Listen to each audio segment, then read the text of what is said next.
Hey everyone, I want to start by asking you something strange. Have you ever been exhausted, not by work, not by responsibilities, but by being kind, by giving so much of yourself to others that you slowly start fading in the background?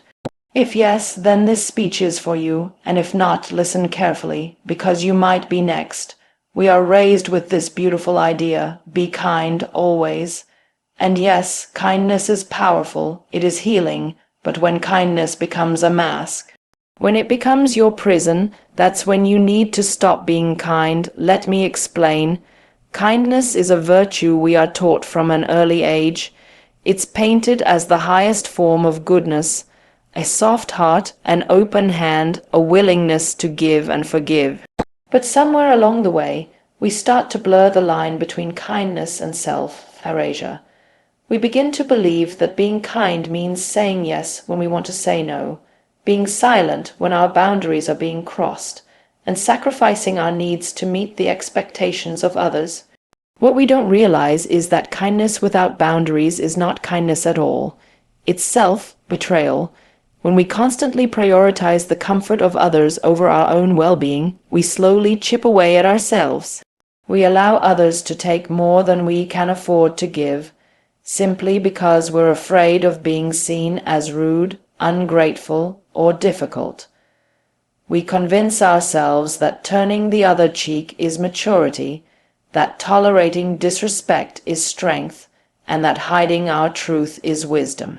But these are just the lies we tell ourselves to justify why we've stopped honoring our own needs. The truth is, there's nothing noble about letting people walk all over you. There's no courage in swallowing pain just to keep others comfortable. When you let people overstep your boundaries in the name of kindness, you are not being generous. You are abandoning yourself. You're placing someone else's peace above your own, and that kind of hierarchy slowly becomes your default. Before you know it, you're living a life that isn't really yours. You start saying things you don't mean, doing things you don't want to do, and staying in places that drain you, all while wearing a smile. You become a character in your own story, playing the role of the nice one, even when it burns inside, and the worst part, the more you do it, the more people expect it. They don't see your exhaustion. They see consistency. They don't question your silence. They welcome it because it makes things easier for them. The moment you try to reclaim your space, set a boundary, or say enough, suddenly you're the problem. That's the danger of kindness without boundaries. It trains the world to treat you like you don't matter, and eventually you start believing it. You internalize the idea that your worth is tied to how much you give, how little you ask for, and how invisible you can make your pain. That is not kindness, that is the quiet destruction of your spirit. Real kindness doesn't ask you to shrink. It doesn't require you to erase your voice or needs. Real kindness has a backbone. It knows how to say no with love. It understands that protecting your peace is not selfish. It's necessary. But without boundaries, kindness turns into a performance, a way of surviving rather than living. You become a shell of who you are, wearing the mask of a good person, while silently suffering behind it. There comes a time when you have to stop. Stop confusing kindness with martyrdom. Stop measuring your value by how much discomfort you can tolerate. Your kindness should never cost you your self-respect. You can be soft and still say no. You can be compassionate and still walk away. You can be generous and still protect your space.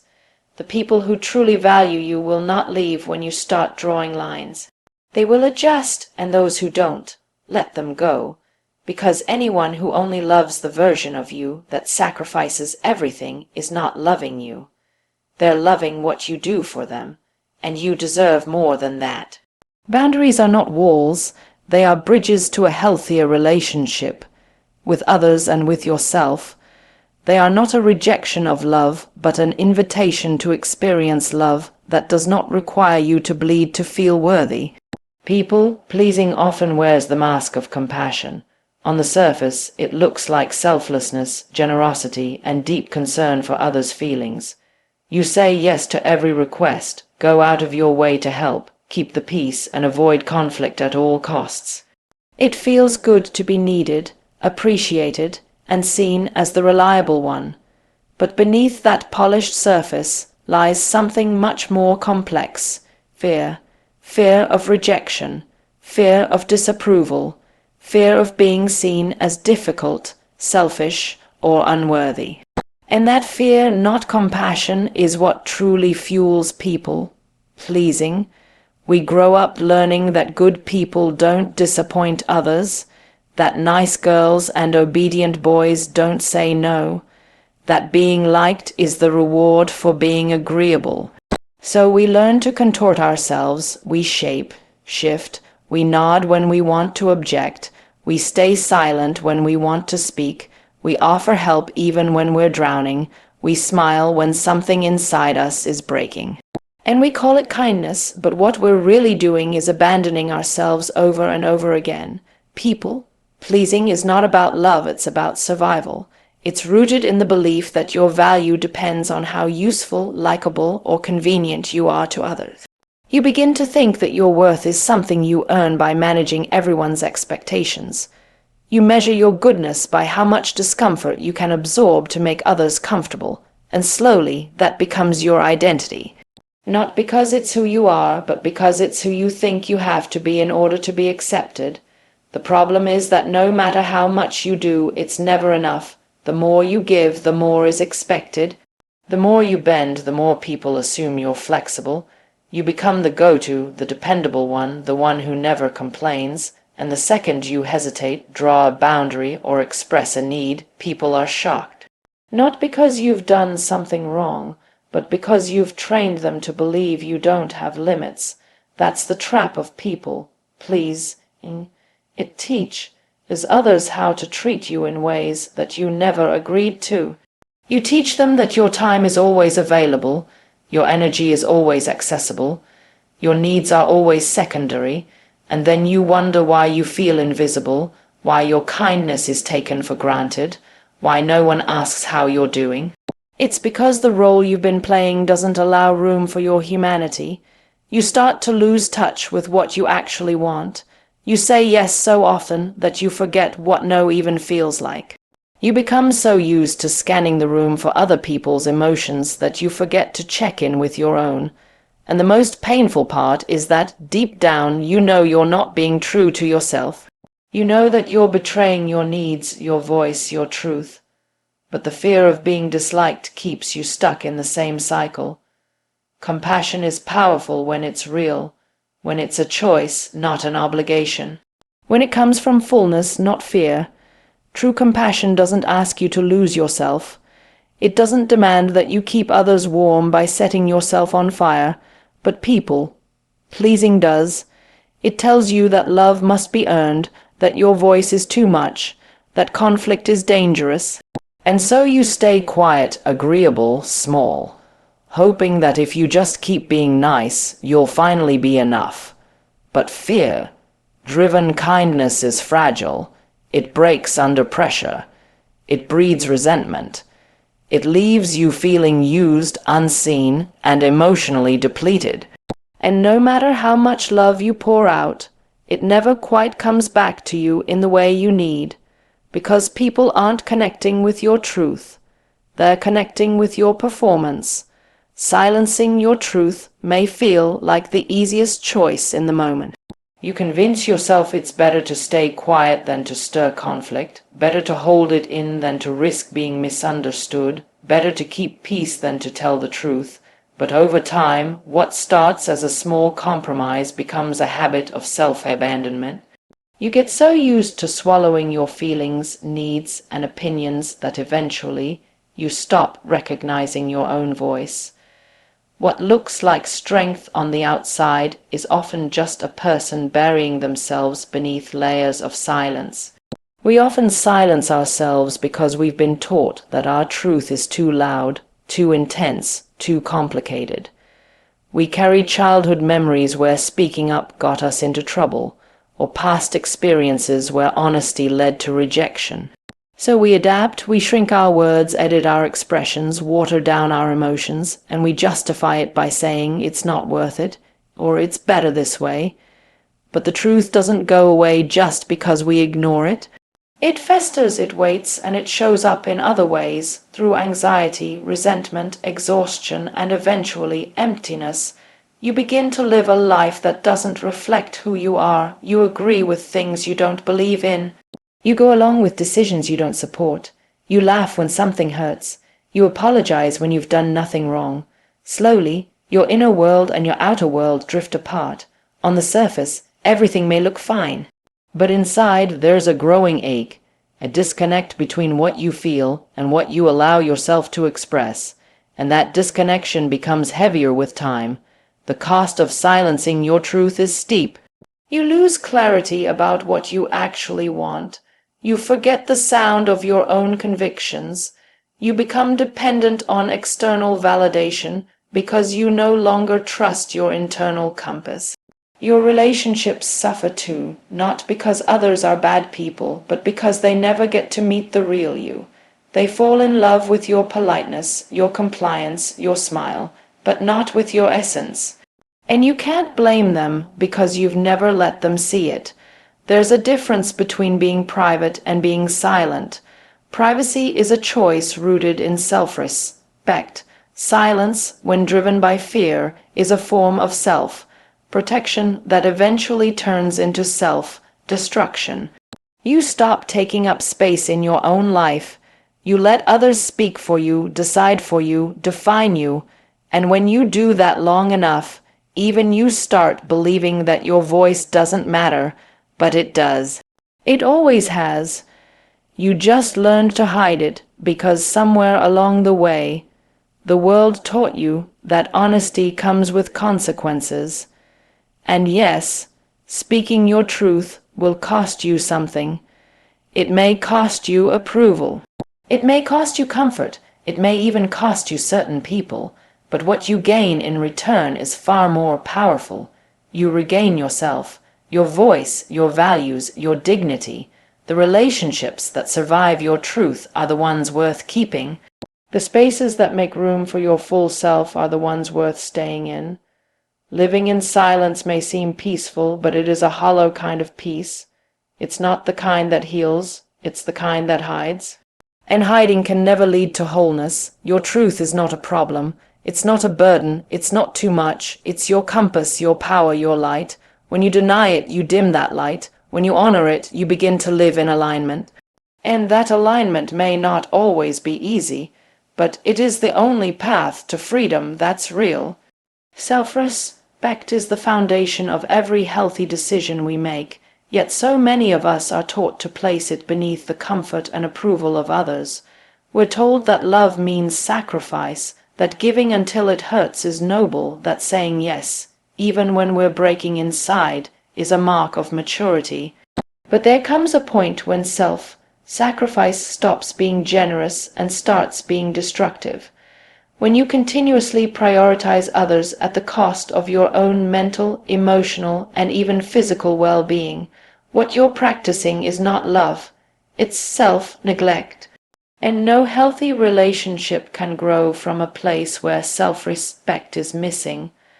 When you constantly silence your needs in relationships, friendships, or even professional settings, you create a version of yourself that is easy to like but hard to truly know. You teach people that your time doesn't need to be respected, that your emotions are flexible, that your boundaries are optional. The more you allow this pattern to continue, the more disconnected you become from your own sense of worth. You begin to believe that to be accepted, you must earn it through endless giving, endless compromising, endless self-erasure. It becomes a cycle that's hard to break because it's often rewarded with temporary affection, praise, or gratitude, but the long-term effect is emptiness. Self-respect is not about arrogance or selfishness. It's about understanding that you have value even when you're not being useful to someone else. It's about recognizing that your time, energy, emotions, and boundaries are worthy of protection. When you have self-respect, you no longer tolerate being treated like an option. You no longer over-explain your decisions or shrink your voice to fit into places that make you feel small. You stop showing up for people who don't show up for you. You begin to walk away from situations where your peace has become collateral damage. There is a difference between compromise and self-sacrifice. Compromise is when both people in a relationship give and receive. It's mutual, it's balanced, and it's built on respect. Self-sacrifice, on the other hand, is one-sided. It's when you continue to pour from a cup that's already empty, hoping that one day someone will notice and finally pour back into you. But they won't, because people get used to the version of you that never asks for anything, that never pushes back, that never says, "I need more." And when you finally do speak up, it shocks them, not because you're wrong, but because you've trained them to believe you don't have needs. This is why self-respect must always come before self-sacrifice. Without it, love becomes a transaction. You give and you hope it's enough. You suffer quietly and you hope someone notices. But that's not connection, that's survival. True connection can only exist when both people are seen, heard, and valued. And that starts with how you value yourself. If you don't honor your own needs, no one else will. If you don't enforce your own boundaries, people will cross them without even realizing they exist. And if you don't respect your own worth, you'll find yourself constantly searching for it in the eyes of others. It's not easy to put yourself first, especially when you've been conditioned to believe that doing so is selfish or cold. But choosing yourself doesn't mean you don't care about others.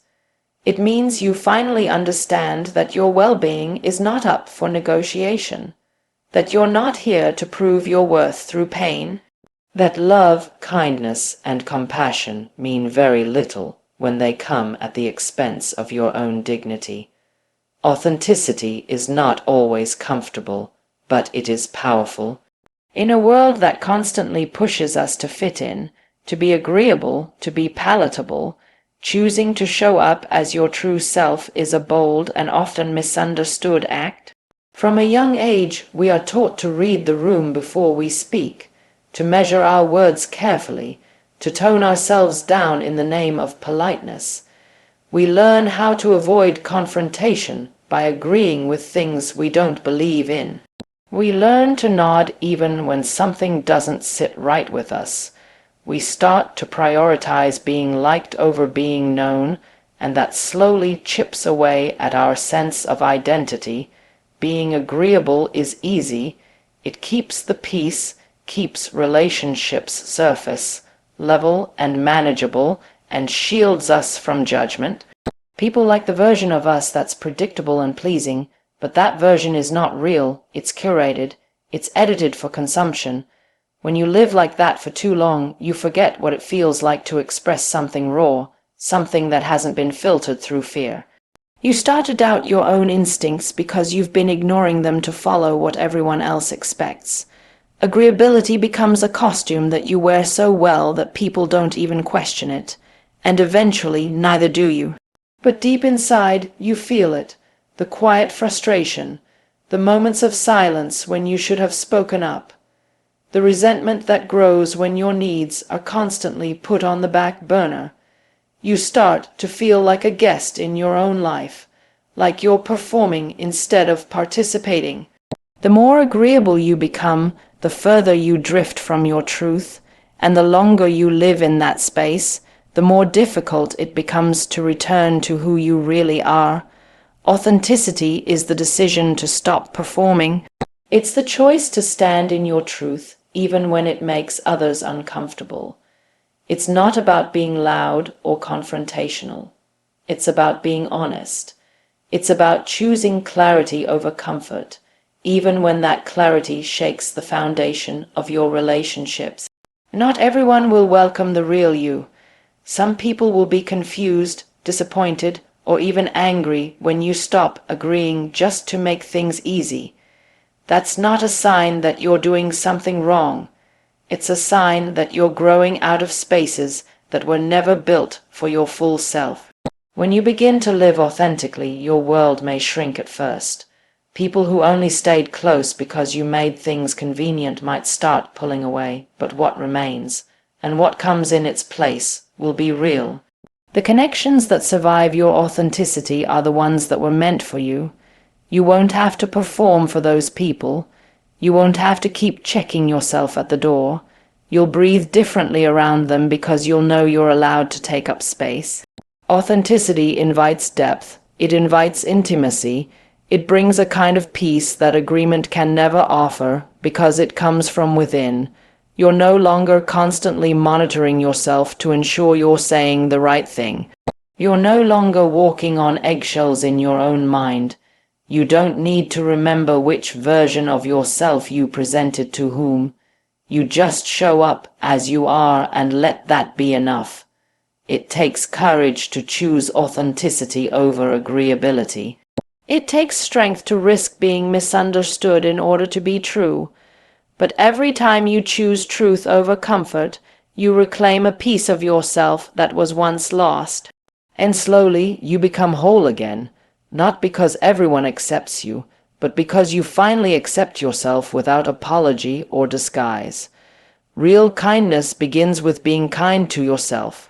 It's a simple truth, but one that often gets buried under layers of guilt, obligation, and unrealistic expectations. We are raised to believe that kindness is about giving, helping, being there for others no matter what. We applaud the selfless, celebrate the sacrificial, and admire those who put everyone else first, but rarely do we ask what it costs them. Rarely do we pause to consider that the foundation of true kindness must begin within. You cannot keep pouring from a cup that is always empty.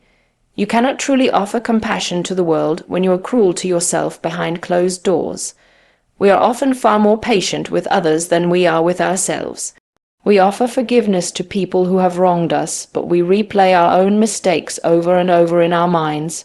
We listen to our friends with empathy, but silence our own pain. We celebrate others' successes, but diminish our own progress. Somewhere along the way, we learn to hold ourselves to impossible standards. We learn to think that self-love is arrogance, that self-care is indulgent, and that putting ourselves first is a betrayal of others. And because of that belief, we stretch ourselves thin, we say yes when we're exhausted, and we keep giving even when it hurts. But real kindness has boundaries. It knows that your well-being matters too. It recognizes that you are not here to fix, save, or carry everyone around you. Being kind to yourself means honoring your limits.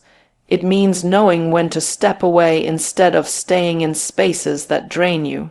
It means resting without guilt, saying no without apology, and making choices that serve your growth instead of your guilt.